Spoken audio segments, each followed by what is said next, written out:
Yeah, I mean, generally speaking, someone who is experiencing poor well-being, you will find that they start to isolate themselves a little bit. They go a bit quiet. Um, their productivity may dip. If they're online, the camera's not on. They don't contribute to meetings quite as much. I mean, if you think, I often equate mental ill health to physical ill health. If you'd sprained your ankle, you'd see someone limp. Yeah. So if someone is suffering with low mood, they're starting to experience the symptoms that go with low mood. It's perhaps a lack of sleep, it's isolation.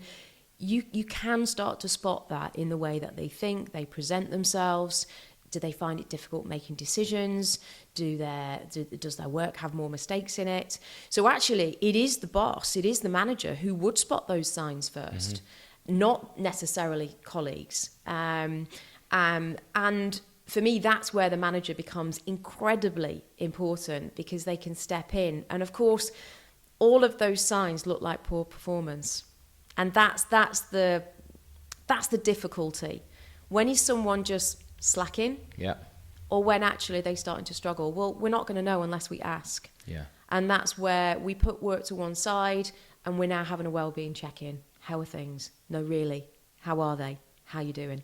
And that for me is where, again, the managers are so important in spotting those very, very early signs. Of course, it's worth saying that because there is still so much stigma around mental ill health, that people hide it. And so it's not unknown that people will go the other way.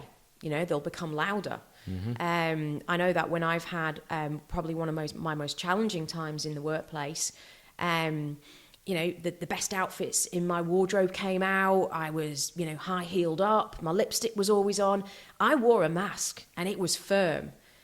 That mask came off when I went home, of course. Yeah. And that, I mean, the amount of energy you have to spend putting that mask on.